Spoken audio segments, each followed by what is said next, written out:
আকিমুস সালাহ, নামাজকে প্রতিষ্ঠা করতে হবে। এখানে নামাজ কিন্তু পড়তে কয় নাই, যে নামাজ পড়ো বলে নাই। আকিমুস সালাহ, নামাজকে কায়েম করো, নামাজকে কায়েম করতে বলেছেন। কায়েম করতে গেলে এক এক কায়েম হয় না, সকলেই মিলে কি করতে হয়? কায়েম করতে হয়। আচ্ছা, এখানে দেখেন নামাজের সূরত সিস্টেমটা কেমন। নামাজ এটা কোন সিস্টেমে কোন কোয়ালিটিতে পড়বেন। এখন আপনি যদি বলেন সালাত অর্থ হলো দোয়া, সালাত অর্থ হলো দোয়া, প্রার্থনা করা, এটা হলো দোয়া। এজন্যই কিন্তু কিছু মারেফতের মানুষ তারা বলে আমরা মারেফতের জগতের মধ্যে দিলের মধ্যে একটা কাবা আছে, ওই কাবার নামাজ, ওই কাবার মধ্যে আমরা নামাজ পড়ি, আমরা নামাজের ধ্যানের মধ্যে বসে যাই, ওই পর্দাগুলো যখন খুলে যায় আল্লাহ আমাদের সামনে এসে যায়, আল্লাহকে দেখে দেখে আমরা সিজদা মারি। কথা বোঝেন নাই? আল্লাহকে দেখে দেখে কি করে তারা সিজদা মারে। তারা কিন্তু শরীয়তের নামাজ পড়ে না, তারা নামাজ পড়ে কিসের? মারেফতের নামাজ।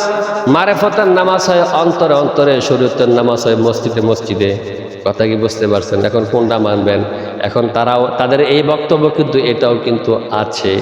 আমরা শরীয়তের মৌলবী যারা রয়েছে, যারা শরীয়তের মমিন মুসলমান যারা রয়েছে, মমিন যারা রয়েছে, তারা 24 ঘন্টা মিলে 17 ওয়াক্ত নামাজ তারা আদায় করে।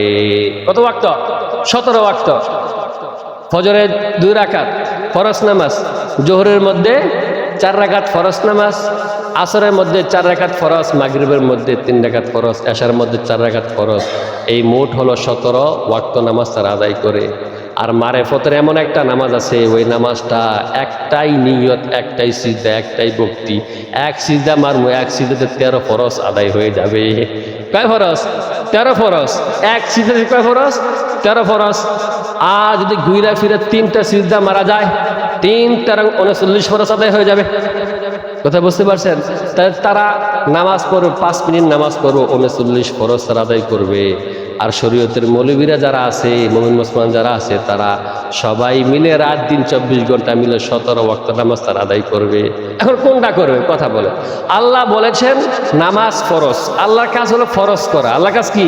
ফরজ করা। তা শরীয়তের মধ্যে যে নামাজ পড়ে 17 ওয়াক্ত নামাজ, এটাও ফরজ। আর মারেফতের নামাজ 13 ওয়াক্ত, এটাও কি? এটাও ফরজ। এখন কোনটা মানবে? আমরা মানবো। এখন তারা বলে, তাদের বক্তব্য হলো না, যেহেতু মসজিদের মধ্যে নামাজ পড়লে পরে আল্লাহকে দেখা যায় না, আল্লাহকে পাওয়া যায় না, এজন্য মারেফতের নামাজ পড়লে আল্লাহকে পাওয়া যায়। এজন্য তারা মসজিদের মধ্যে নামাজ পড়ে, তারা পড়ে মারেফতের নামাজ। মারের পথ না মারেফত? কথা কয় না। হ্যাঁ, তাহলে দেখেন, তারা আল্লাহ রাব্বুল আলামিন এই কাবা ঘর যেটা বানিয়েছেন, ওই কাবার মধ্যে কি মারেফতের নামাজ পড়ে না শরীয়তের নামাজ পড়ে? আমরা মসজিদের মধ্যে নামাজ পড়ি, এখানে মারেফতের নামাজ, শরীয়তের নামাজ, শরীয়তের নামাজ।